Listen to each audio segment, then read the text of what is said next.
एक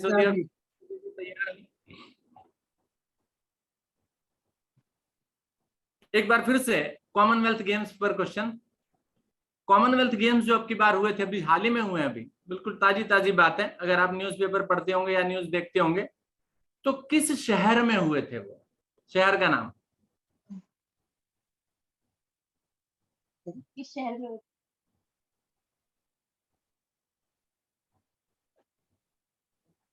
शहर का नाम था बर्मिंघम, इंग्लैंड के अंदर, लंदन के अंदर।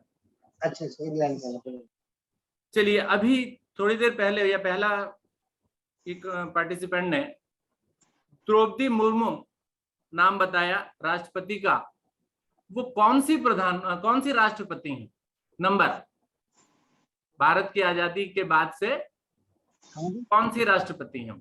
कौन से नंबर की? अच्छा, महिला राष्ट्रपति जी? हाँ, नहीं, महिला नहीं जी, टोटल शुरू सारी गिन करके, एक से लेकर आखिर तक। टोटल कितने होते हैं? 7 में। चलिए जी, नहीं, ये भी नहीं आया, 15वीं है जी ये। अच्छा जी, राकेश जी, बड़ा आसान क्वेश्चन पूछता हूँ। आप तो क्रिकेट से संबंध रखते हैं, क्रिकेट बड़ा अच्छा भी खेलते हैं, ऊंचे लेवल का, तो इसलिए आपके लिए ये क्वेश्चन रखा था। अब की बार आईपीएल हुआ था, आईपीएल की विजेता टीम का नाम, कौन सी विजेता टीम थी? सर अब छोड़ दिया है क्रिकेट खेलना वैसे। यार ऐसा है, ये तो आर्ग्यूमेंट मैंने आपके लिए रखा था, बाकी किसी को नहीं दिया। गुजरात की जीती है मोदी जी के।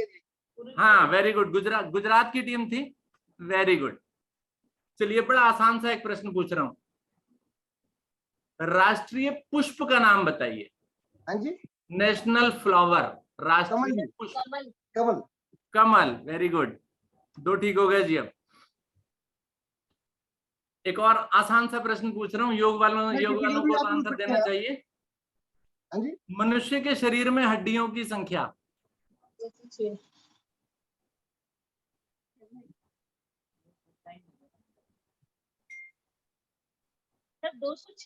206।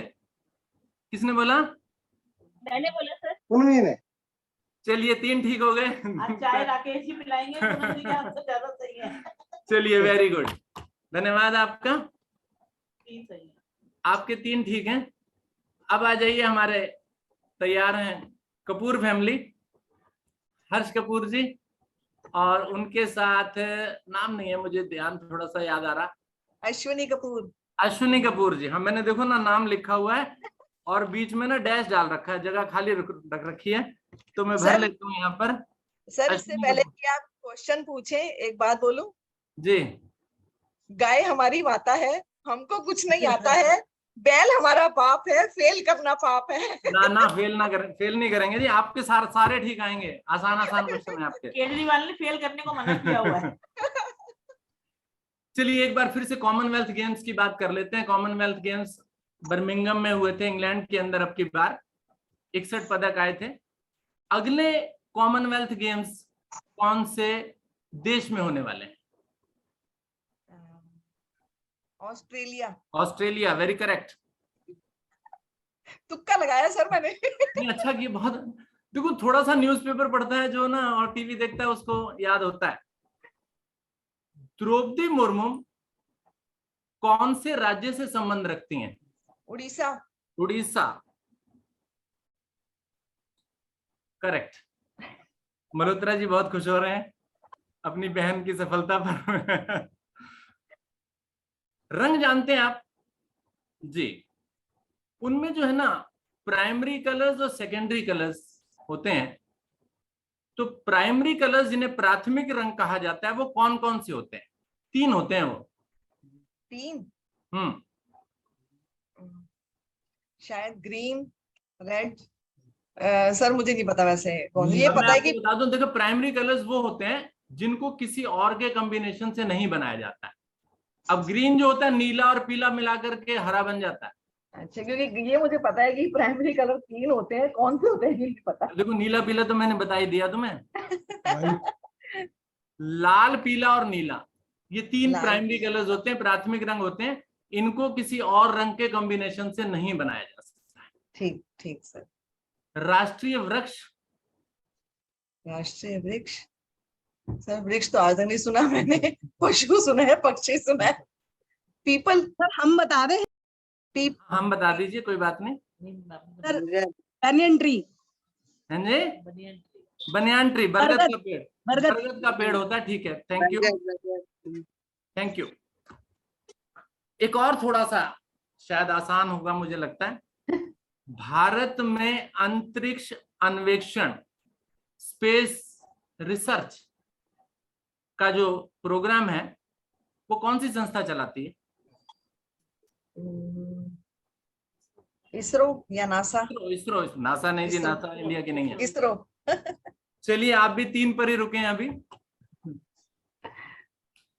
फेल नहीं हुए ना सर? नहीं फेल नहीं हुए।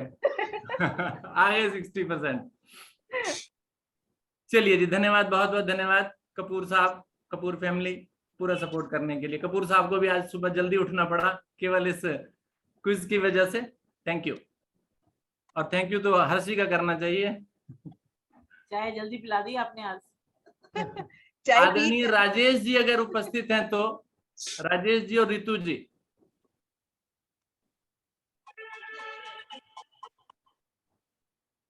राजेश जी, रितु जी, माइक ऑन करें।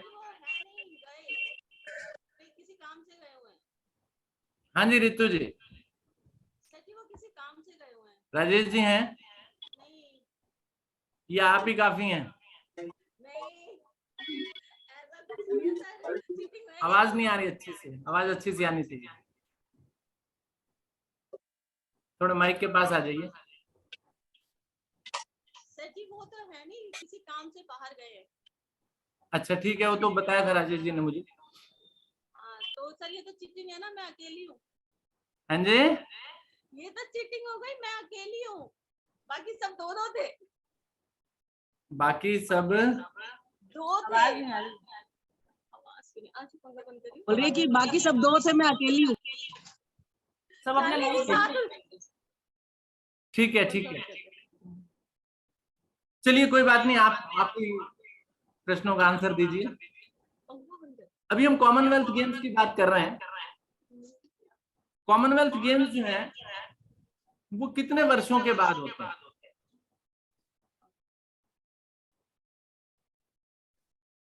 5 नहीं जी, गलत, 4 साल के बाद होते हैं। दूसरा प्रश्न, अभी अभी भारत के उपराष्ट्रपति का चुनाव हुआ, नाम बताइए उनका।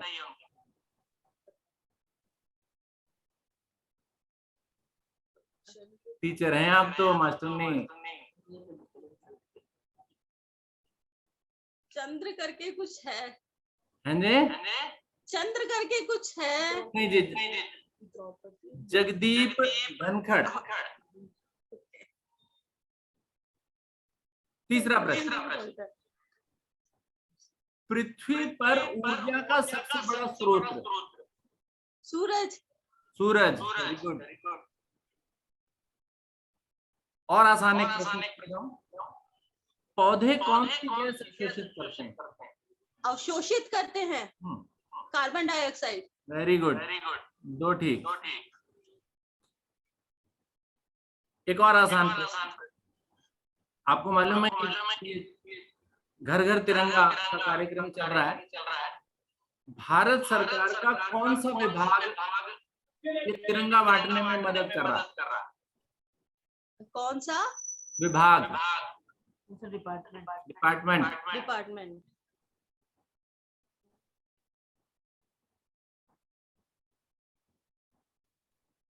पोस्ट ऑफिस, डाकघर। हाँ यस यस यस। डाकघर से 20 रुपए के ये आपको 25 रुपए का झंडा आपको मिल रहा है, तो आप अगर नहीं खरीद कर लाए तो आज भी खरीद कर ला सकते हैं, आज भी खुला हुआ है। चलिए बहुत बहुत धन्यवाद।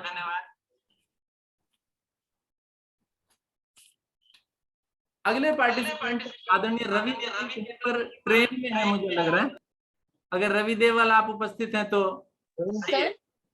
सर आपकी आवाज दो फोन चल रहे सर शायद।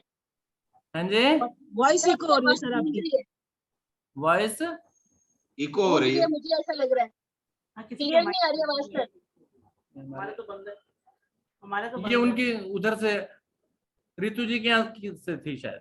नहीं सर, आपकी आवाज गड़बड़ लग रही थी। ठीक है सर। अब भी गड़बड़ है क्या?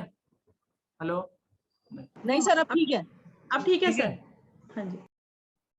अब ठीक हो गई? रवि जी, रवि देवल,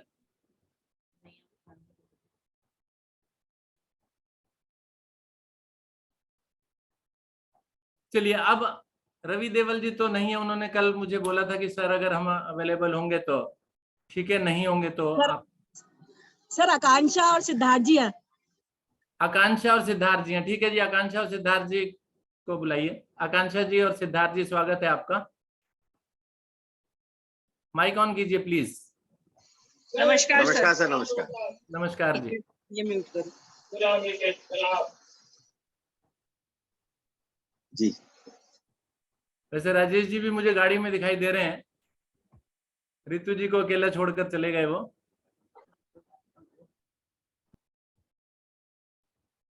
आकांक्षा जी और सिद्धार्थ जी, स्वागत है आपका। धन्यवाद सर। धन्यवाद सर। भारत में भी कॉमनवेल्थ गेम्स हुए थे, जी कौन से वर्ष में हुए थे? 2010। 2010 नई दिल्ली में हुए थे, बहुत बढ़िया। जी भारत के अभी जो उपराष्ट्रपति चुने गए हैं उनका नाम तो अभी पूछ लिया हमने, इससे पहले के उपराष्ट्रपति कौन थे? डॉक्टर सर्वपल्ली राधाकृष्णन। नहीं जी नहीं, अभी अभी अभी जो Recently, जो इनसे पहले। अच्छा, मैंने कहा भारत के पहले। नहीं नहीं, अच्छा, इनसे पहले थे वो वेंकैया नायडू। Venkaiah Naidu, very good. देश का प्रथम नागरिक किसे कहा जाता है? राष्ट्रपति को। राष्ट्रपति को। पता लग रहा है कि आप दोनों टीचर हैं, इतनी जानकारी, छोटी छोटी जानकारियां हैं ये तो। चलिए एक थोड़ा सा प्रश्न और, राष्ट्रीय ध्वज की लंबाई और ऊंचाई का अनुपात क्या होता है? 3-2। 3 और 2 का। जी। 3 लंबाई और 2 चौड़ाई। चौड़ाई ऊंचाई। जी। उगते सूरज का देश किसे कहा जाता है? द सन ऑफ क्या? Rising country. Japan sir, Japan. Japan. जी। पांचों करेक्ट हैं, बहुत ही बढ़िया, बहुत ही सुंदर, तालियां बजा सकते हैं आप।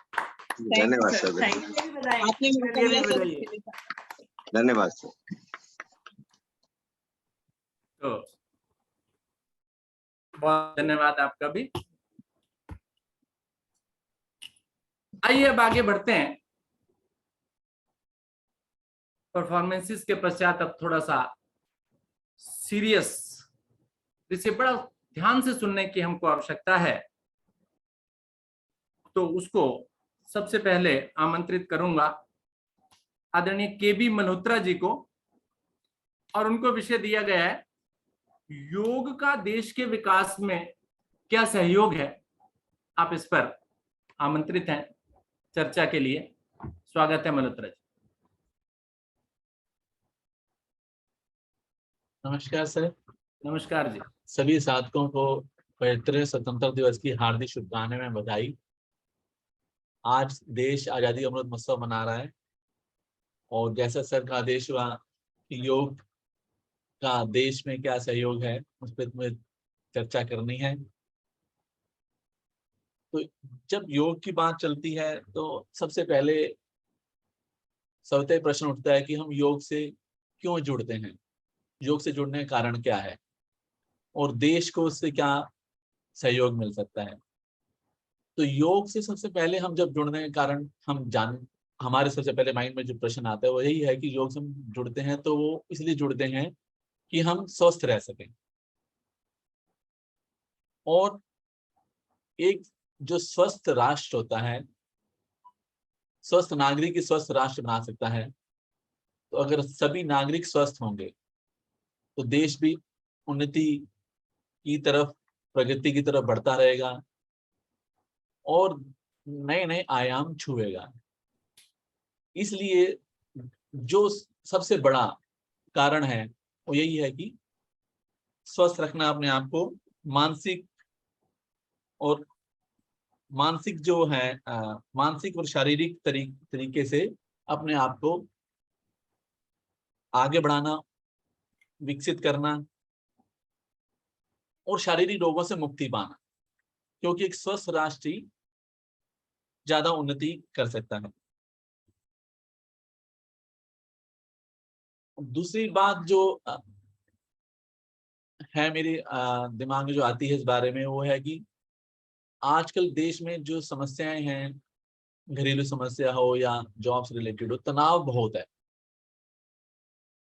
तो तनाव से मुक्ति के लिए भी बहुत जरूरी है कि हम योग से जुड़ें। जब योग से जुड़ते हैं, जैसे हमें रोज हमारे मुख्य शिक्षक भी बताते हैं कि जब हम योग कर रहे हैं तो पूरा ध्यान आसनों पे लगाएं, प्राणायाम पे लगाएं, जिससे कि हमें तनाव से मुक्ति मिले। तनाव नहीं होगा तो हम अच्छे कार्य कर पाएंगे, और अच्छा कार्य करेंगे तो देश को भी उसका सर्वांगीण विकास में सहायता मिलती है। जैसे शवासन हुआ आज, या जब हम ध्यान करते हैं उसमें भी हमें तनाव से मुक्ति मिलने में सहयोग मिलता है। तो दूसरा तो यही है तनाव से मुक्ति के लिए। तीसरा है जो रचनात्मक विकास होता है पूरे देश का, रचनात्मक क्रियाओं में ध्यान होता है। जैसे अपने प्रोग्राम की बात करें तो सर अभी हमने थोड़े दिन पहले आपने सावन पे एक प्रोग्राम किया, तो लक्ष्मी जी ने बहुत सुंदर वेशभूषा धारण की और बहुत सुंदर नृत्य प्रस्तुत किया। तो ये सब योग से जुड़ के ही हो पाता है। योग से आदमी को प्रेरणा मिलती है कि नए नए रचनात्मक विकास में जुड़े। आज क्या प्रोग्राम का स्तर की बात करें सर, मैं 2-3 साल से जुड़ा हूँ, 2 साल से, तो मैं देख रहा हूँ कि प्रोग्राम का स्तर जो है हर दिन बढ़ता जा रहा है, हमारे प्रोग्राम का स्तर। और आज का प्रोग्राम का स्तर तो बहुत ही उच्च कोटि का था।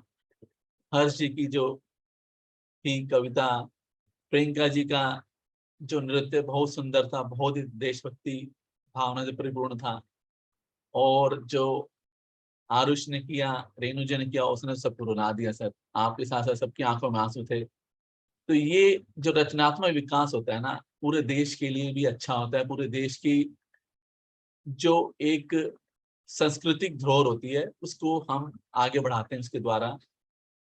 तो उसमें सर आपका बहुत बहुत योगदान है। इस प्रोग्राम के द्वारा आप सबको हमें मौका देते हैं कुछ नया करने का। पीछे एक प्रोग्राम था, उसमें एक सरदार जी घूम कभी हमारे किसी साधक ने की थी, मैं उनका नाम नहीं जानता, पर इसी तरीके से हम लोग भी आगे बढ़े। लक्ष्मी जी ने आज भी सुंदर, बहुत ही सुंदर टीम के साथ 2 महिलाएं और भी थी। तो ये सब जो हो रहा है ये रचनात्मक विकास होता है, इससे देश को बहुत फायदा मिलता है। तीसरा एक और जो बात मैं कहना चाहता हूँ कि हम अपनी जो प्रकृति विरुद्ध जीवन शैली है उससे हम थोड़ा दूर हो जाते हैं। एक्चुअली आजकल क्या हो रहा है कि जैसे जो बच्चे हैं, बड़े भी उसी में शामिल हैं कि देर से उठना, देर से सोना, इससे स्वास्थ्य का थोड़ा सा नुकसान होता है और दिनचर्या कहीं ना कहीं अवस्थित हो जाती है। अब सुबह जब हम दिन योग से जुड़ते हैं तो सुबह जल्दी उठते हैं तो स्वास्थ्य के प्रति हम ज्यादा जागरूक हो जाते हैं और हमारा जो दिनचर्या है वो सुचारू रूप से चल जाती है। सुबह उठते हैं टाइम से तो नाश्ता भी टाइम से कर लेते हैं, खाना भी टाइम से हो जाता है, रात का खाना भी टाइम से हो जाता है। और सबसे बड़ी बात ये है कि जो हमें आपके द्वारा जो जानकारियां मिलती हैं, रवि जी बहुत सुंदर जानकारी देते हैं शुक्रवार को, उपचार, घरेलू उपचार, और इसके द्वारा हम अपने आप को प्रकृति के साथ जोड़ के चल रहे हैं। तो सर ये सब जो है देश में एक प्रकार से योग का बहुत इस तरह से सहयोग हो रहा है कि देश रचनात्मक कार्यों की तरफ आगे बढ़ रहा है। स्वस्थ हैं तो देश के सभी नागरिक अच्छे तरीके से देश को आगे बढ़ाने में सहयोग कर रहे हैं। और सबसे बड़ी बात सर एक और भी है कि हम जब योग से जुड़ते हैं तो एक अच्छे इंसान बनने की दिशा में हम प्रयासरत हो जाते हैं। और ध्यान की जो क्रिया है, मैं तो सबसे पहले ध्यान से जब जुड़ा तो आदरणीय हमारी उषा मैडम कराती ध्यान, तो मुझे पता चला कि ध्यान कितने सुंदर तरीके से कराती हैं, जो सुंदर बातें बताती हैं। और उसके बाद और भी सभी साधक बताते हैं जो ध्यान में करते हैं हम। विष्णु जी का भी होता है कि क्रोध ना करें, शांत बनाए रखें। धीरे धीरे धीरे धीरे उसका जीवन में असर तो होता ही है। एक दिन में नहीं होता कुछ भी, ये एक बहुत स्लो प्रोसेस है, पर होती रहती है, जिससे हम अपने आप को एक उत्तम इंसान बना पाते हैं। और जो उत्तम इंसान होता है समाज के लिए, अपने देश के लिए बहुत ही उपयोगी साबित होता है।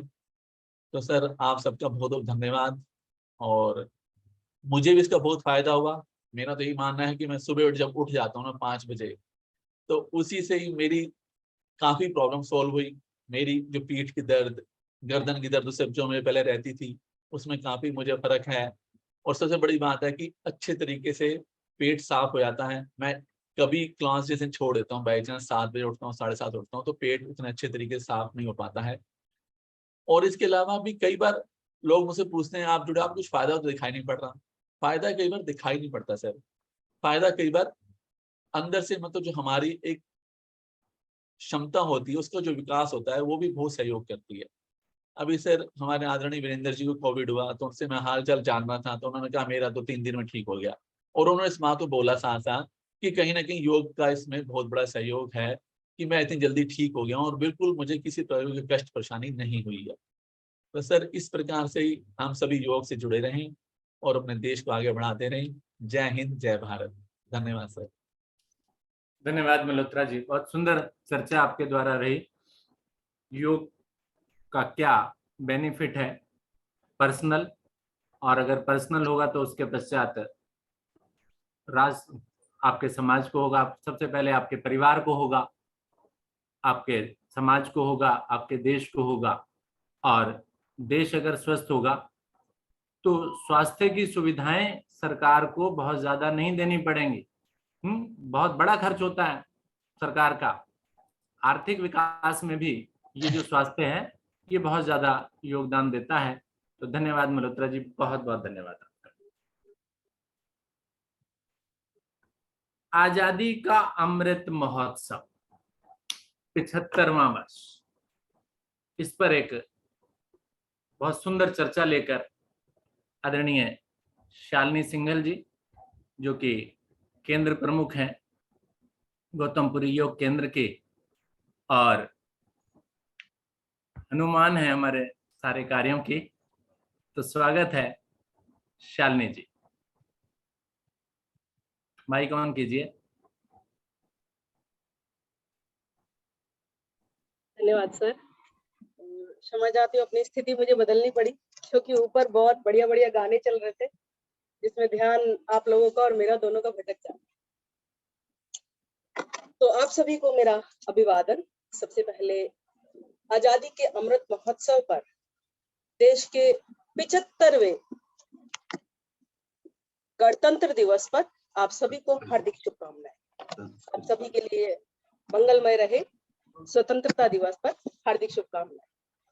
तो सर अच्छी बात है, पति भी साथ बैठे हैं तो कह रहे हैं गलत बोल गई भाई, तू गणतंत्र दिवस नहीं है स्वतंत्रता दिवस। तो भागीदारी है ऐसे। चलिए, 15 अगस्त 2022 को भारत की स्वतंत्रता का 75वां वर्ष पूरा हो गया है। यह महोत्सव 15 अगस्त 2023 तक चलेगा और जो कि 2022 से मनाया जा रहा है। 2 साल के लिए ये अमृत महोत्सव मनाया जा रहा है। आप सभी को अमृत महोत्सव की अमृत गंगा में स्नान कराने से पहले इन पंक्तियों से बात को आरंभ करूंगी और आशा करूंगी कि आप सब भी मेरे साथ गुनगुनाएंगे। सारे जहां से अच्छा हिंदुस्तान हमारा, सारे जहां से अच्छा हिंदुस्तान हमारा। हम बुलबुले हैं इसके, ये गुलसिता हमारा हमारा, सारे जहां से अच्छा। जी हाँ, सारे जहां से अच्छा हमारा प्यारा देश भारत। सबसे पहले आप इस बात को दिल से स्वीकार करें कि मेरे देश जैसा, मेरे देश से अच्छा कोई और जगह नहीं है। मेरे देश से अच्छी कोई और जगह नहीं है। जैसे आप कितनी भी दूर घूमने चले जाएं, कितनी भी सुंदर जगह आप घूमने चले जाएं, लेकिन जो सुकून आपको अपने घर पर आकर मिलता है, वही सुकून हमें हमारे देश में मिलता है। तो इस बात को दिल से स्वीकार करें कि आपके देश से अच्छा और कोई जगह नहीं। अमृत महोत्सव क्या है? जैसे मैम ने अभी अपने ध्यान में बताया था, आन बान और शान से जीवन के व्यतीत करने को आजादी कहा जाता है। और इस आन बान शान को रखते हुए हमें 75 वर्ष पूरे हो गए। इसी उपलक्ष्य में यह अमृत महोत्सव मनाया जा रहा है। अमृत महोत्सव का इतना कैंपेन हुआ कि प्रत्येक घर में आज घर घर तिरंगा लहराया जा रहा है। सबको पता है कि 15 अगस्त एकमात्र राष्ट्रीय छुट्टी वाला दिन नहीं है। इस दिन हमें और भी कुछ करना है, जिसकी आगे हम चर्चा करेंगे। तो आजादी के इस अमृत महोत्सव को मनाए जाने के कुछ कारण हैं, जिसमें पहला कारण कि भारत को अंग्रेजों की गुलामी से आजादी मिली थी। 15 अगस्त 1947 को हमारा देश आजाद हुआ था, सभी जानते हैं। दूसरा कि देश को स्वतंत्र कराने में जिन राष्ट्र सपूतों ने अनेक कष्ट सहे, बलिदान दिया, उन्हें याद करने और श्रद्धांजलि देने का दिन है। तीसरा कि आजादी के 75 वर्ष पूरे हो गए। आप मानते हैं कि हम 25वीं सालगिरह मनाते हैं अपनी शादी की, 50वीं मनाते हैं, 75वीं तो कोई सौभाग्यशाली होता होगा मनाता होगा, लेकिन हम 75वीं वर्षगांठ बना रहे हैं अपने आजादी की। तो एक बार सब जोर से बोलेंगे, जय हिंद, जय हिंद, जय हिंद, जय हिंद, जय हिंद। अमृत महोत्सव के माध्यम से 75 वर्षों की उपलब्धियों की सराहना की जा रही है कि हमने 75 वर्षों में कौन कौन सी उपलब्धियां ली। वर्तमान समय में युवा पीढ़ी आजादी के अर्थ को नहीं जानती है। आजादी के अर्थ में वो क्या कहती है? रात को देर से सोना, सुबह देर से उठना, उल्टा सीधा खाना और जहां मर्जी घूमना। अगर मैं गलत नहीं हूं तो युवा पीढ़ी के लिए यही आजादी है। तो जो आजादी को नहीं जानते, तो आजादी का संघर्ष और लोकतंत्र का महत्व भी वे नहीं जानते। कई विचारधाराओं में बटी हुई यह पीढ़ी आज गुमराही के चौराहे पे खड़ी है। ऐसे में अनेक देश के इतिहास और अपने देश को इतिहास और वर्तमान से जोड़ना जरूरी है। घर घर तिरंगा इसी कैंपेन का उदाहरण है। जब पहले तिरंगा केवल संस्थान पर या फिर सामुदायिक भवनों पर या फिर किसी भी ऐसे ओकेजन पर फहराया जाता था जहां जनता इकट्ठी हो रही, लेकिन घर घर तिरंगा, अब जब घर घर तिरंगा लहराएगा तो उसके व्यक्तिगत संबंध तिरंगे के साथ हो जाएंगे, देश के साथ जुड़ जाएंगे। इसीलिए घर घर तिरंगा कैंपेन चलाया गया है, जो कि आज हमें बहुत ही अच्छे से दिखाई दे रहा है कि हर घर की छत पर एक तिरंगा लहराया गया। तो ये अमृत महोत्सव का एक बहुत ही सशक्त माध्यम रहा व्यक्ति को राष्ट्र से जोड़ने का। तो चलिए हम बात करते हैं जागरूकता की और जानकारी। कहते हैं जो जागरूक होता है, जिसे जानकारी होती है, उसकी सफलता निश्चित है। तो क्या आप अपने देश के लिए, इस अमृत महोत्सव के लिए जागरूक हैं? क्या आप एक जागरूक नागरिक हैं? यदि आप जागरूक नागरिक हैं तो कुछ पहलू मैं बोल रही हूं, उसमें अपने आप अपने दिल पर हाथ रखकर बोलिएगा यस और नो। और जितने नो मिलते हैं तो आप जागरूक नागरिक नहीं हैं, और यस मिलते हैं तो आप जागरूक नागरिक हैं। यदि आप, क्या आप पानी की एक एक बूंद को बचाते हैं? यदि हाँ, तो आप एक जागरूक नागरिक हैं।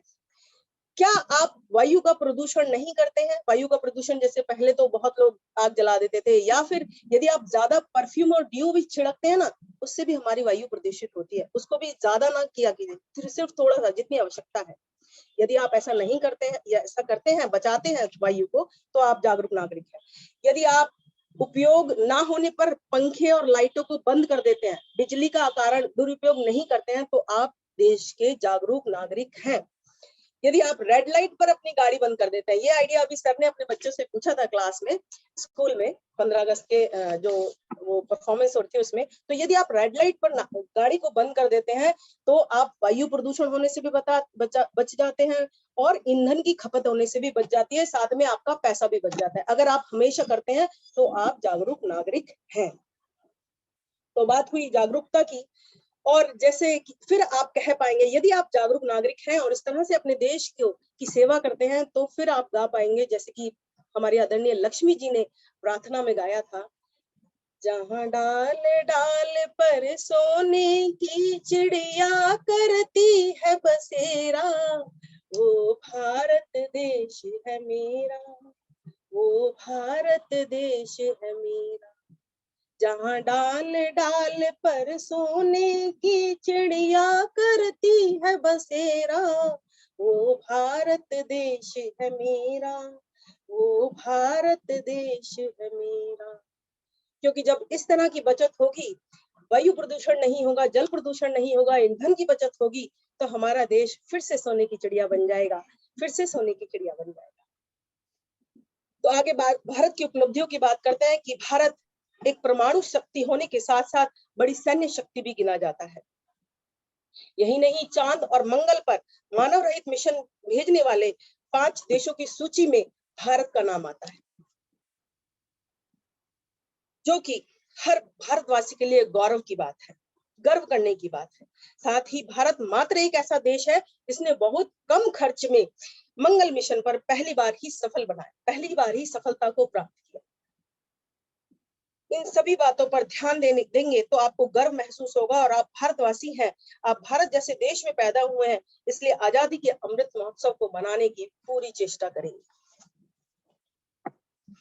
तो इस बात पर गर्व करते हुए कुछ पंक्तियां मैं कहना चाहूंगी। ऐ वतन वतन मेरे आबाद रहे तू, ऐ वतन वतन मेरे आबाद रहे तू, मैं जहाँ रहूं जहाँ में याद रहे तू, ऐ वतन वतन मेरे आबाद रहे तू, ऐ वतन मेरे वतन आबाद रहे तू। क्योंकि जो हमें गौरवान्वित करता है, जो कि समस्त विश्व के सामने हमें गौरवान्वित करता है, उसे आबाद रहने की मंगल कामना तो हमें नित्य प्रतिदिन करनी चाहिए। तो बहुत सारी बातों के बाद अब हम बात करते हैं अपने योग परिवार की। मैं मानती हूं कि जो योग कर रहा है वह एक सच्चा देशभक्त है। वह एक सच्चा देशभक्त कैसे है, जैसे कि अभी आदरणीय मल्होत्रा भाई ने भी बहुत सारी चीजें बताई कि इस तरह से हम लोग जब योग करते हैं तो हमारे जो शारीरिक, मानसिक और भावनात्मक प्रभाव पड़ते हैं। तो किस प्रकार हम अपने आप को देशभक्त से जोड़ सकते हैं, हम योगी जो अपने आप को देशभक्त किस प्रकार कहलाते हैं। तो सुनिए एक बात कि देखिए, जो योग कर रहे हैं उसमें शारीरिक, मानसिक और आध्यात्मिक प्रभाव पड़ता है, ये अभी मल्होत्रा जी ने हमें बताया। तो जब भावनात्मक प्रभाव पड़ता है, जब हम भावना से सबल हो जाते हैं, तो हमारे मन के अंदर किसी भी प्रकार का दुष्कर्म और कर्म करने की प्रवृत्ति आती ही नहीं है। आपको पता है कि जब आप योग करते हैं तो बहुत बार मैंने भी चर्चा की है कि आपकी ग्लैंड सिस्टम पर प्रभाव पड़ता है, आपकी ग्रंथि तंत्र पर प्रभाव पड़ता है, और जो हमारी भावनाएं विकसित होती है वो हमारे हार्मोन से निकलती हैं और हमारे अंदर भावनाएं आती हैं। जैसे कि जब आप मंडूक आसन करते हैं तो आपके एड्रिनल ग्लैंड पर प्रभाव पड़ता है, और एड्रिनल ग्लैंड ही भावों का स्रोत है। जब आप रोज मंडूक आसन करेंगे तो आप कैसे समझ लेंगे किसी की बहन को, किसी की बेटी को, या किसी के बेटे को, या किसी के घर में चोरी कर ले या डाका डाल ले। तो योग जो करता है वह एक सच्चा देशभक्त है, क्योंकि उसके भाव नहीं बिगड़ते हैं, और योग हमारे भावों को सुधार कर हमें सच्चा देशभक्त बनाता है। जब हमारे भाव अशुद्ध ही नहीं होंगे तो हम किसी भी प्रकार के दुष्कर्म को करने की सोच कैसे सकते हैं। इसीलिए मोदी जी ने योग दिवस मनाया और योग दिवस पर सबको योग कराया, जिससे कि एक दिन तो आप योग करके यह समझ पाए कि आपके अंदर क्या परिवर्तन होता है। हालांकि एक दिन में नहीं होता है, लेकिन शुरुआत तो एक दिन से ही की जाती है कि हम पहले दिन किसी कार्य को करते हैं, यदि हमें कुछ अच्छा लगा तो 2 दिन और आगे करेंगे या फिर उसको दोबारा से करेंगे। तो जब हमारा ग्रंथि तंत्र प्रभावित होता है तो हमारे अंदर बिल्कुल भी नकारात्मक भाव नहीं रहते, सकारात्मक भाव रहते हैं, तो देश की उन्नति में भी सहायक होते हैं। जिस प्रकार मल्होत्रा जी ने बताया कि यदि हम शारीरिक रूप से स्वस्थ होते हैं तो हम किसी भी प्रकार की हीनता को महसूस नहीं करते हैं, डॉक्टर का खर्चा भी बच जाता है, ठीक है। और शारीरिक रूप से मजबूत होते हैं, मानसिक रूप से भी मजबूत तभी होते हैं जब शारीरिक रूप से स्वस्थ होते हैं, मानसिक रूप से स्वस्थ होते हैं तो नकारात्मक विचार हमारे अंदर नहीं होते। तो यहीं पर मैं कहना चाहूंगी कि प्रत्येक केंद्र प्रमुख, प्रत्येक साधक साधिका एक सच्चे देशभक्त हैं, क्योंकि वो प्रत्येक दिन अपनी सेवाएं दूसरों को योग कराने में देते हैं। चाहे अपने घर में कितना भी संघर्ष करके वो जा रहे हो, घर की परिस्थितियां कैसी भी हो, लेकिन उन्हें प्रत्येक दिन अपने केंद्र पर जाना है और लोगों को भी योग कराना है। जब हम स्वार्थ से उठकर परमार्थ की ओर जाते हैं, तभी हम सच्चे देशभक्त कहलाते हैं। तो सबसे अच्छे देशभक्त हमारे केंद्र प्रमुख, सभी नाम तो नहीं लूंगी क्योंकि बहुत समय लग जाएगा, और उनसे भी ऊपर 2 सच्चे देशभक्त मुझे नजर आते हैं। और सभी जो केंद्र प्रमुख हैं, अपने लिए एक बार मेरे सैल्यूट को स्वीकार करें कि सभी से केंद्र प्रमुख जो देश के लिए सच्चे भक्ति अपनी प्रत्येक दिन दिखाते हैं, सुबह और शाम केंद्र पर जाकर सभी को योग कराते हैं निस्वार्थ। कुछ नहीं मिलता है, सबको पता है, भारतीय योग संस्थान में कुछ नहीं मिलता है किसी को। तो चलिए आगे 2 और देशभक्तों की बात करना चाहूंगी, आदरणीय सर और मैम, और आदरणीय अखिलेश गुप्ता जी और विष्णु हरि गुप्ता जी। क्योंकि मुझे लगता है कि हम सबसे ऊपर ये दोनों हैं कि हमें हर बात के लिए प्रेरित करते हैं, हर बात के लिए बताते हैं कि इस तरीके से करना है, उस तरीके। हालांकि हम कितना भी मना कर ले, लेकिन अपनी बात पर अडिग रहते हैं, नहीं आपको इसी तरह करना है, और हम इसी तरह से हमारी क्षमता का विकास होता जा रहा है।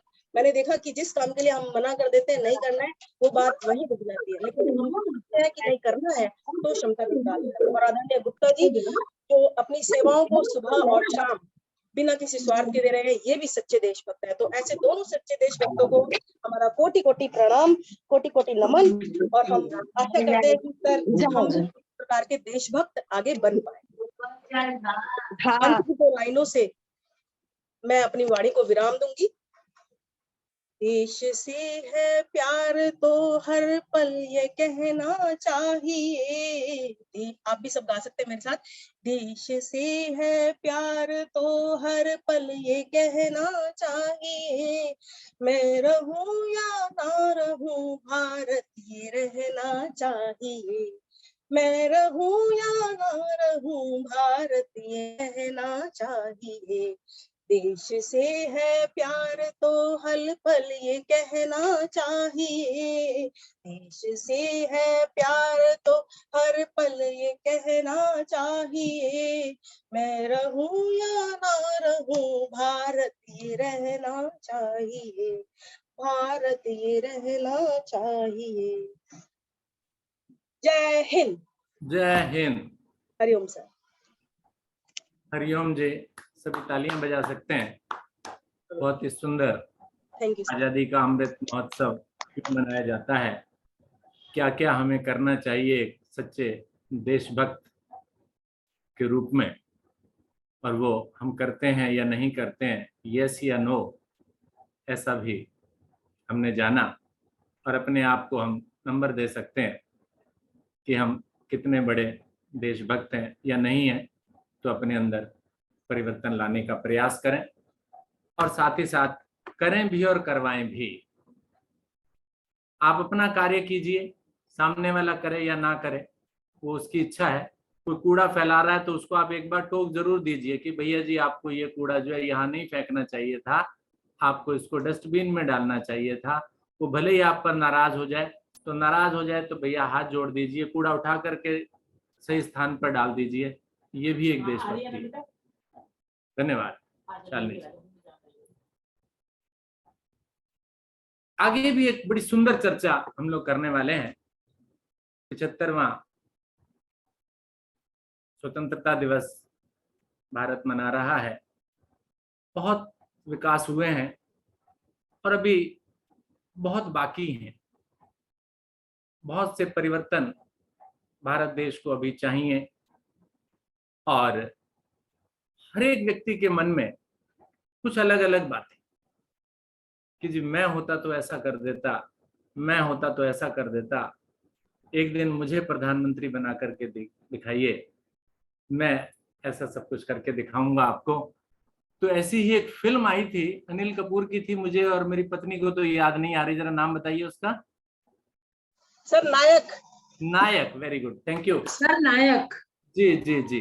तो वो नायक थी जिसमें अनिल कपूर को एक दिन का सीएम बनाया जाता है। तो क्योंकि उनके मन में विचार थे कि भी मुझे ये किया बनाया जाए तो मैं ऐसा कुछ करके दिखाऊंगा। तो ऐसी भावनाएं या ऐसे विचार हम सबके मन में रहते हैं।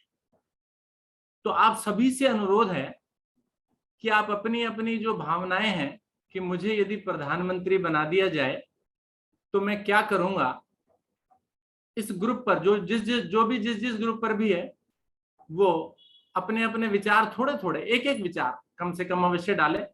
उसमें किसी भी प्रकार का जो धार्मिक विचार है या जातिगत विचार है, किसी जाति के विरुद्ध किसी प्रकार की कोई बात आपने नहीं बोलनी है, तो आप उनको अपने विचारों को डालिए।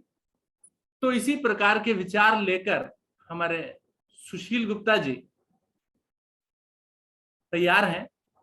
तो सुशील गुप्ता जी को मैंने टॉपिक दिया था, यदि मुझे देश का प्रधानमंत्री बना दिया जाए तो मैं क्या करूंगा। तो आइए जानते हैं सुशील गुप्ता जी के विचार। सुशील जी, स्वागत है आपका। सभी माइक बंद कर लीजिए, बस बड़े ध्यान से सुनिए। आप सभी लोगों को आजादी के अमृत महोत्सव की बहुत बहुत बधाई, स्वतंत्रता दिवस की बहुत बहुत बधाई। जो टॉपिक मुझे मिला है, यदि मैं प्रधानमंत्री होता तो वास्तव में प्रधानमंत्री बनना किसी भी व्यक्ति के लिए बहुत ही गर्व की बात होती है। इस पद में जितना सम्मान है उतना दायित्व भी होता है, तो उसको निर्वाह भी करना पड़ता है और पूरे देश को चलाना भी पड़ता है। इसके लिए कुछ आपको ज्ञान भी होना चाहिए, कुछ आपको ज्ञान होता है, कुछ ज्ञान आप अर्जित करते हैं। देश विदेश का ज्ञान होना चाहिए, सरकार शासन चलाने का ज्ञान होना चाहिए, राजनीतिक कार्यों को अच्छे तरीके से करने का भी ज्ञान होना चाहिए। ये सब इसकी विशेष रिक्वायरमेंट्स होती हैं। आज मैं अपने विचार कुछ व्यक्त करूंगा। कुछ 4-5 टॉपिक मैंने सेलेक्ट किए हैं, जिसमें जनसंख्या एवं बेरोजगारी है, भ्रष्टाचार, कृषि एवं उद्योग, गांवों का विकास, विदेश नीति, और भी बहुत से टॉपिक हो सकते हैं। टूरिज्म के ऊपर भी 1-2 लाइन बोलूंगा। तो ये मेरे मुख्य टॉपिक होंगे जिसमें मैं अपने विचार व्यक्त करूंगा। जनसंख्या के बारे में हम लोग बचपन से ही सुनते आ रहे हैं। जब मैं स्कूल टाइम में था तब भी देखता था, जनसंख्या के ऊपर हम बातें करते थे, निबंध लिखते थे, और जनसंख्या हमारी बहुत बड़ी समस्या है इस देश की प्रगति के लिए, रोजगार के लिए, सभी के लिए। वो समस्या आज 50 साल कम से कम पुरानी बातें मैं कर रहा हूँ, उसके बाद भी आज वो समस्या तो समस्या ही बनी हुई है और तीव्र गति से हमारी जनसंख्या बढ़ती जा रही है। जैसा कि फोरकास्ट है कि अगले साल शायद हम चाइना से भी ऊपर चले जाएंगे, हमारी जनसंख्या चाइना से ऊपर हो जाएगी। ये जो देश की जनसंख्या बढ़ती चली जा रही है, इस पर अंकुश लगाना बहुत ही आवश्यक है। और कैसे अंकुश लगेगा, मैं विभिन्न कार्यक्रम के माध्यम से लोगों को जागरूक करने का प्रयास करूंगा। देश में आबादी बढ़ने के कारण नौकरियां कम हो रही हैं और उम्मीदवार बढ़ रहे हैं, मीन्स पब्लिक बढ़ रही है, नौकरियां कम हो रही हैं। बल्कि देखा जाए क्योंकि डिजिटलाइजेशन का जमाना आ रहा है, फिजिकल वर्क काफी कम होते जा रहे हैं, नौकरी कम हो रही, जनसंख्या बढ़ रही है। तो इससे काफी समाज में असंतोष सा फैल रहा है, जीविका के साधन नहीं हो रहे हैं, सभी लोगों को सरकारी नौकरी चाहिए जो कि संभव नहीं है। तो इस समस्या को सुलझाने की कोशिश करूंगा, कैसे सभी लोगों को रोजगार के अवसर प्रदान किए जाएं। आगे बढ़ते हुए यदि मैं देश का प्रधानमंत्री होता तो देश में महिला शिक्षा को बढ़ावा देता। ऑलरेडी हमारी सरकारें ऐसा कर रही हैं, लेकिन उसको और भी अच्छे तरीके से बढ़ावा देता, महिलाओं को रोजगार के नए अवसर उपलब्ध हों, ऐसा प्रयास करता। साथ ही साथ बेरोजगार युवाओं के लिए रोजगार के नए अवसर कैसे उपलब्ध हों, उसके लिए प्रयास करता। भारत का प्रधानमंत्री होने के नाते देश के भ्रष्टाचार, आतंकवाद को पूरी तरह से मिटाने का प्रयास करता। देश में आज कई जगहों पर भ्रूण हत्या हो रही है, उसको खत्म करने का प्रयास करता। भ्रष्टाचार को आगे बढ़ाते हुए, भ्रष्टाचार जो आज हमारे देश में दीमक की तरह फैला हुआ है, भ्रष्टाचार एवं रिश्वतखोरी और भाई भतीजावाद को बुराइयां, आदि बुराइयां देश के प्रगति के मार्ग में बहुत ही प्रमुख अवरोधक हैं। मैं यह बात भी भली बात समझता हूं कि बिना इस पर अंकुश लगाए हमारी कार्य योजनाएं पूर्ण रूप से सफल नहीं हो सकती। जैसे राजीव गांधी कहा करते थे कि हम जो 1 रुपए सेंटर से भेजते हैं वो पब्लिक के पास 15 पैसे पहुंचता है। तो आप समझ सकते हैं हमारी आज की सरकार ने काफी कदम इस बारे में उठाए हुए हैं। इसको और भी अच्छे से निपटना पड़ेगा, क्योंकि ये मुख्य जड़ है हमारे प्रगति को अवरोधक करने के लिए। गरीब व निचले दर्जे के उत्थान के लिए सरकार जो भी आर्थिक मदद मुहैया कराती है, उच्च अधिकारी व अन्य भ्रष्ट लोग गंतव्य तक पहुंचने नहीं देते। जैसा मैं बता रहा था उसके लिए जैसे हमारी सरकार ने सभी जो लाभार्थी हैं उनके अकाउंट्स खोले हैं, जिससे डायरेक्ट बेनिफिट ट्रांसफर स्कीम के नाम से भी हम जानते हैं, तो उसके माध्यम से पैसा पहुंचाया जा रहा है। फिर भी इसमें भी बहुत से लूप होल्स हैं जिसको कि सही करने की आवश्यकता है। कृषि एवं उद्योग के बारे में यदि मैं प्रधानमंत्री होता तो कृषि और किसानों को विशेष महत्व देता। हमारा देश कृषि प्रधान देश है, सभी लोग जानते हैं। धीरे धीरे हमारे देश की जनसंख्या, जैसे पहले मैं बता चुका हूँ, जनसंख्या बढ़ने की वजह से हमारे आबादी बढ़ती जा रही है, हमारे कृषि का रकबा भी कम होता जा रहा है। इस वजह से किसानों की जमीन भी कम होती जा रही है। तरह तरह की राष्ट्रीय परियोजनाएं हो रही हैं, जैसे हाईवेज बन रहे हैं, रेलवेज बन रही है, उसमें भी अधिग्रहण होता है, तो जमीन धीरे धीरे कम होती जा रही है। इसलिए किसानों की हालत दयनीय होती जा रही है। उन्हें और बेहतर सुख सुविधाएं प्रदान करता, ऐसा मैं प्रयास करता। किसानों को शिक्षित करने के भी प्रयास करता, ताकि वह योजनाओं को बेहतर तरीके से समझ सकें। सेंट्रल गवर्नमेंट, स्टेट गवर्नमेंट बहुत सी योजनाएं चलाती हैं जो कि हमें डाउन द लाइन गाँव तक पहुंच नहीं पाती या उनको मालूम नहीं पड़ता है। ऊपर के लोग ही उसका उपयोग कर लेते हैं। वैसे अब सोशल मीडिया का जमाना है तो उतना नहीं होता, लेकिन फिर भी अभी भी काफी कुछ करना बाकी है। मैं उद्योग के क्षेत्रों में भी विकास में कई कार्य करता। यदि मैं प्रधानमंत्री होता तो गांव का विकास करता, गांव में लोगों को शिक्षित करना, जैसे बता चुका हूं, ताकि कोई उनके भोलेपन का फायदा ना उठा सके। सभी गांव में बिजली की व्यवस्था करता, ताकि किसानों को खेतों की सिंचाई करने में मुश्किल ना हो। आज हमारे देश में लाखों करोड़ों लोगों को पेट भरने के लिए भोजन, पहनने के लिए कपड़ा और रहने के लिए घर नहीं मिलता। हमारी करंट सरकार ने घर की स्कीम भी चलाई है। इसको, हमारा जो लक्ष्य है उससे बहुत ही हम पीछे चल रहे हैं। इसको तेजी से करना जरूरी है, जिससे सभी लोगों को अपना घर मिल सके, अपना घर हो सके उनके पास, ऐसा प्रयास करता। प्रधानमंत्री के नाते मैं सबसे पहले देश की जनता की इन प्राथमिक आवश्यकताओं, रोटी, कपड़ा और मकान की पूर्ति के लिए भरसक प्रयत्न करता। मजदूरों, कारीगरों आदि के कल्याण के लिए तथा निम्न वर्ग की दशा सुधारने के लिए मैं विशेष आयोजन करता। देश के सर्वांगीण विकास के लिए मैं हर संभव प्रयत्न करता। देश में खास तौर से गरीब और किसान वर्ग के लोगों के लिए नई योजनाएं चलाता और देश में भुखमरी दूर करने का प्रयास करता। इसके अलावा देश में निःशुल्क इलाज के लिए योजना चलाता और देश में सभी नागरिकों को निःशुल्क इलाज की सुविधा उपलब्ध कराने का प्रयास करता। मनुष्य की जरूरी मूलभूत आवश्यकता रोटी, कपड़ा और मकान है। इसके बिना इंसान कुछ भी नहीं है। आज हमारे देश की दुर्दशा बहुत ही बुरी है, क्योंकि यहाँ पर लाखों करोड़ लोगों को पेट भरने के लिए भोजन, पहनने के लिए कपड़ा और रहने के लिए मकान नहीं है। यह तीनों चीजें इंसान की सबसे जरूरी आवश्यकताएं हैं, जिसको पूरा करने का मैं भरसक प्रयास करता। सुरक्षा बल जो हमारे देश की सुरक्षा करते हैं, हमारी आंतरिक और बाह्य ताकतों से हमारी सुरक्षा करते हैं, उनकी यदि मैं प्रधानमंत्री होता तो सुरक्षा बलों को जरूरी सुविधाएं प्रदान करता और उन्हें अच्छा प्रशिक्षण देने की चेष्टा करता। सेनाओं को बेहतरीन प्रशिक्षण दिलवाता। मैं यह कोशिश करता कि स्कूलों में भी विद्यार्थियों को अन्य विषयों के संग सैन्य सुरक्षा जैसी शिक्षा प्राप्त हो, उससे जुड़े गतिविधियों में शामिल करना, ताकि विद्यार्थियों को कम उम्र में ही अपनी जिम्मेदारियों का एहसास हो और वे देश प्रेम जैसे भावनाओं को समझ सकें, जिसके लिए आज की सरकार भी प्रयास कर रही है। हर घर तिरंगा अभियान चलाया जा रहा है। देशभक्ति की भावना विकसित करने का ही प्रयास किया जा रहा है। प्रधानमंत्री पद पर होने के विदेश नीति के बारे में मैं थोड़ा बताना चाहूंगा। मेरा प्रयास होगा कि अपने सभी पड़ोसी हमारे देशों से हमारे मधुर संबंध हो सकें, ताकि सभी स्वेच्छा से अपना अपना रक्षा व्यय घटाकर इस क्षेत्र में विकासात्मक गतिविधियों को बढ़ावा दें। विश्व मंच पर मैं विश्व शांति एवं निरस्त्रीकरण के लिए अपने प्रयास में तेजी लाऊंगा, ताकि मानव कल्याण की दिशा में और अधिक कार्य हो सकें। प्रधानमंत्री पद में होने के नाते सभी देशों के साथ आपसी सहयोग और मित्रता का व्यवहार करता। गुटबंदी वाले देशों के साथ भी मित्रता का व्यवहार करता। परमाणु शस्त्रों पर प्रतिबंध लगाने का पूरा समर्थन करता। मैं भारत के सभी विद्यालयों में सैनिक शिक्षा अनिवार्य करता, जैसा पहले बता चुका हूं।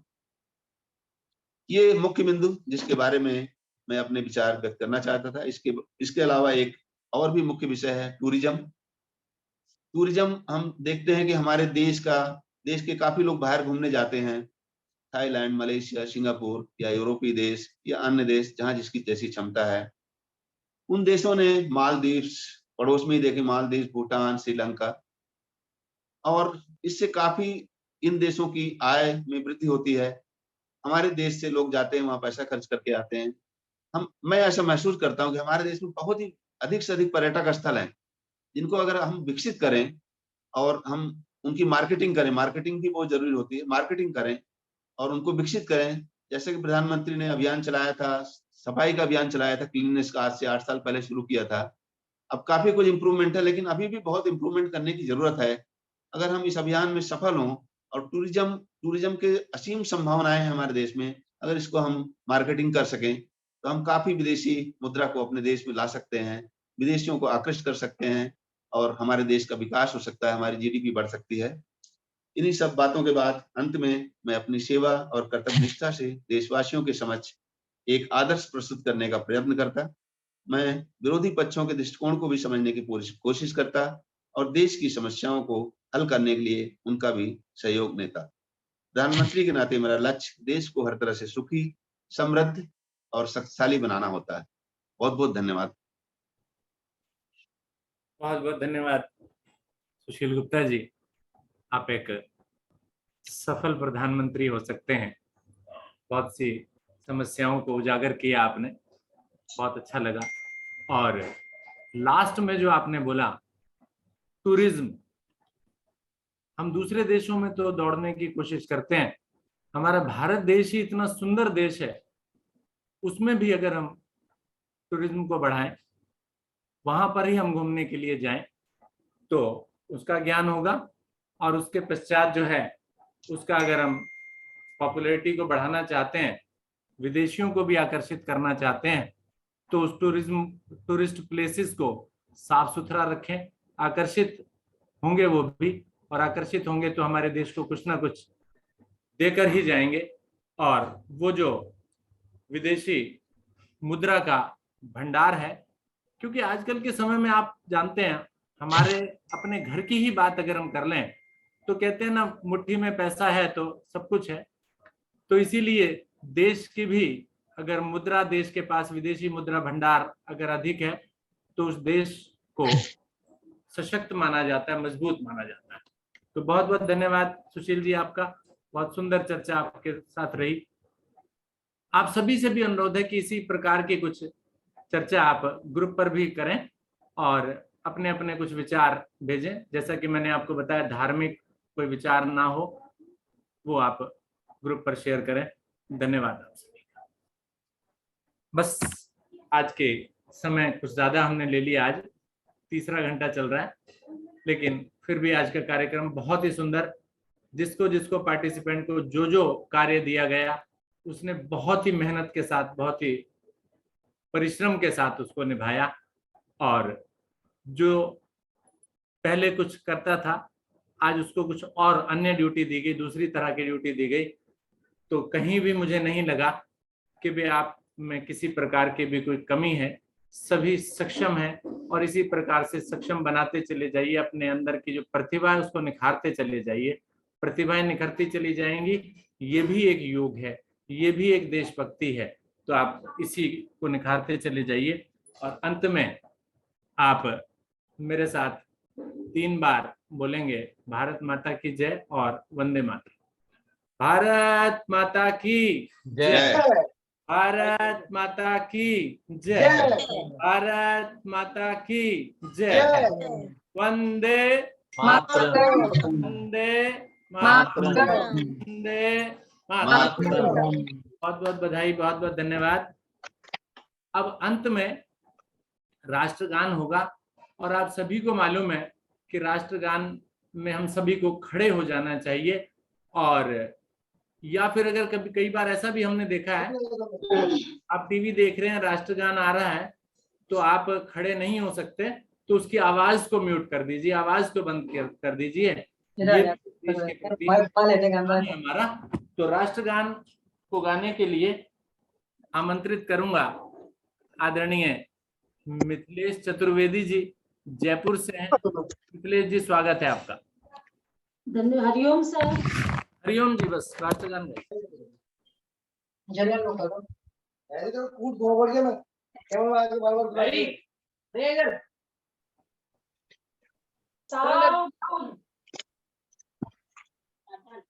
जन गण मन अधिनायक जय हे भारत माता। पंजाब सिंध गुजरात मराठा द्रविड़ उत्कल बंगा। विंध्य हिमाचल यमुना गंगा उच्चल जलधि तरंग। तब शुभ नामे जागे तब शुभ जागे गाय गाथा। जन गण है भारत माता। जय हे जय हे जय जय जय जय हे। भारत माता की जय। भारत माता की जय। भारत माता की जय। वंदे मातरम। वंदे। अभी प्रार्थना और शांति पाठ भी होना बाकी है। 5 मिनट का समय अभी और लगने वाला है। हमारे भारतीय योग संस्थान की जो परंपरा है, किसी भी कार्यक्रम का समापन प्रार्थना और शांति पाठ से होना चाहिए। तो एक बार फिर से आप प्लीज थोड़ा सा बैठ जाइए। समय मालूम है मुझे ज्यादा हो गया, तो एक बार गहरी लंबी ओम ध्वनि, फिर प्रार्थना और शांति।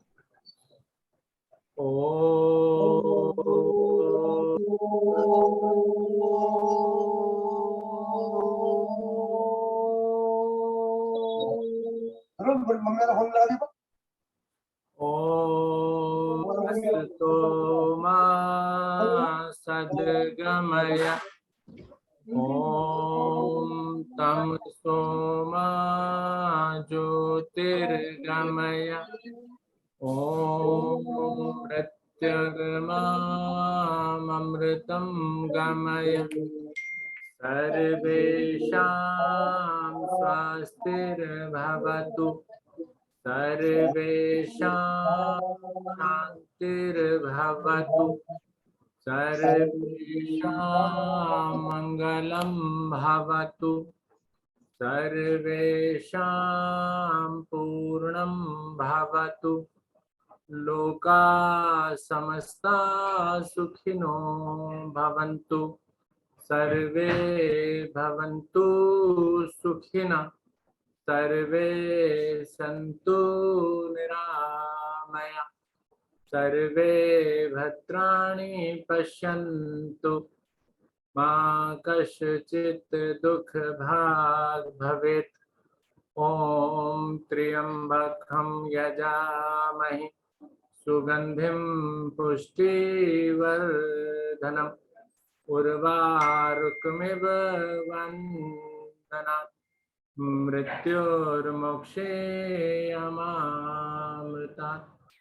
ॐ द्यौः शान्ति अन्तरिक्षं शान्ति। पृथ्वी शान्तिरापः शान्तिराषधया शान्ति। वनस्पतया शान्तिर्विश्वे देवा शान्ति। ब्रह्म शान्ति। सर्वगं शान्ति। शान्तिरेव शान्ति। सामा शान्तिरेधि। ॐ शान्ति शांति शांति।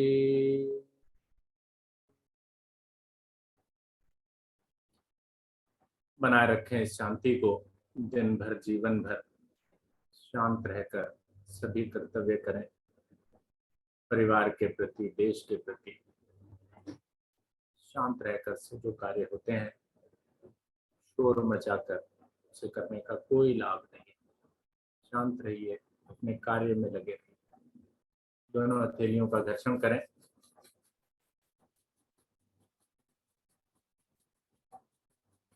चेहरे पर धारण करें, संपूर्ण शरीर पर लगाएं, नेत्रों पर लगाएं। खुले नेत्रों को। बहुत बहुत धन्यवाद आप सभी का, पूरा सहयोग आपने दिया। सभी साधक, सभी पार्टिसिपेंट, सभी ने पूरा सहयोग किया, सभी ने पूरी मेहनत की। चाहे अपने घर को सजाने में ही हो, उसमें भी मेहनत लगी।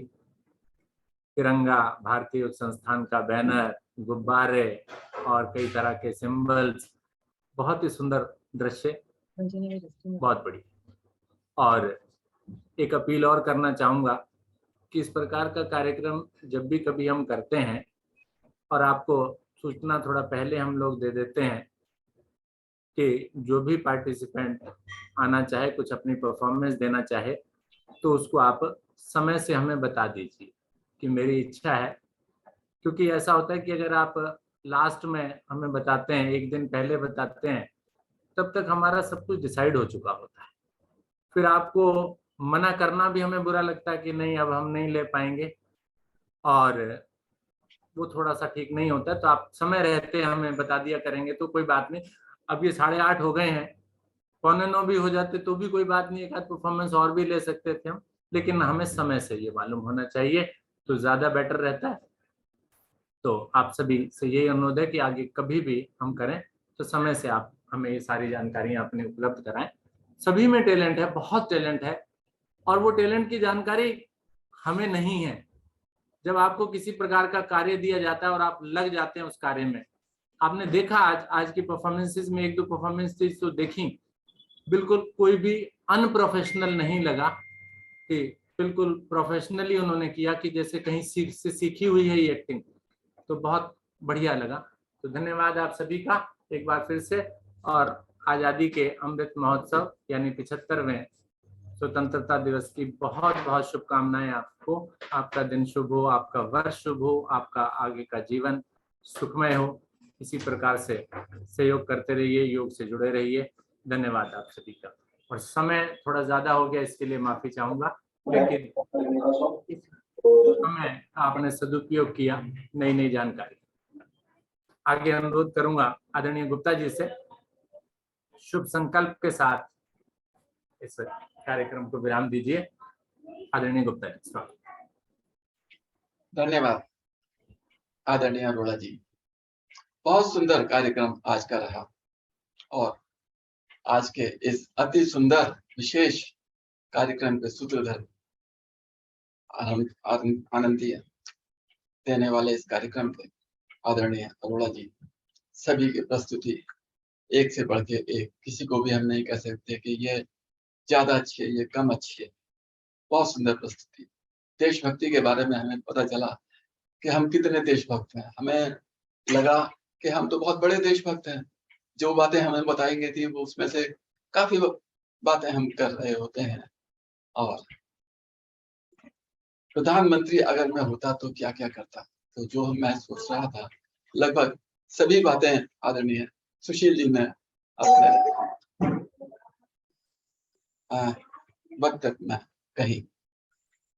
सभी प्रस्तुत कर्मी जितने भी थे, जितने भी प्रस्तुत करता था, सभी का बहुत बहुत आभार, बहुत बहुत धन्यवाद, बहुत बहुत बधाई। और एक सबसे अच्छी मुझे प्रस्तुति जो लगी है, हालांकि कहना बहुत मुश्किल है, इतनी अच्छी अच्छी सभी प्रस्तुति में से किसी को एक शॉर्ट लिस्ट करना बहुत आसान काम नहीं है, लेकिन एक बच्चे की प्रस्तुति आरुष की प्रस्तुति, वो जो गाना था उसने तो भाव विभोर कर दिया।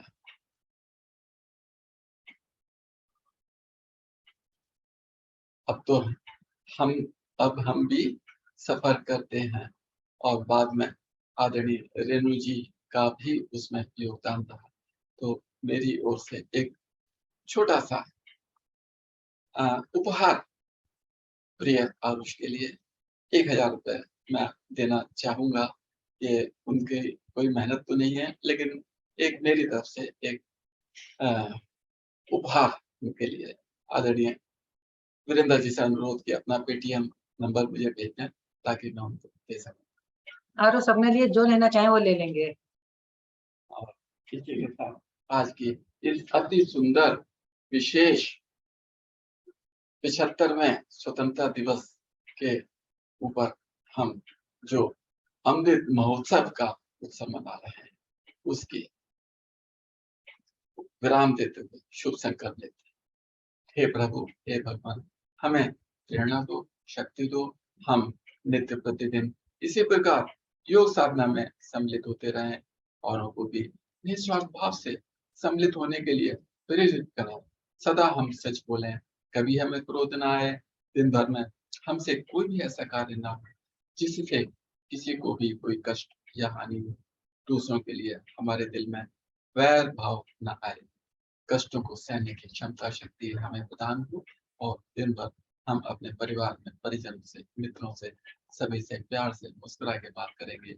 इसी के साथ आज की इस अति सुंदर विशेष योग साधना को यहीं पर विराम दिया जाता है। सभी का बहुत बहुत धन्यवाद, सभी को नमस्कार, सभी का दिन मंगलमय हो।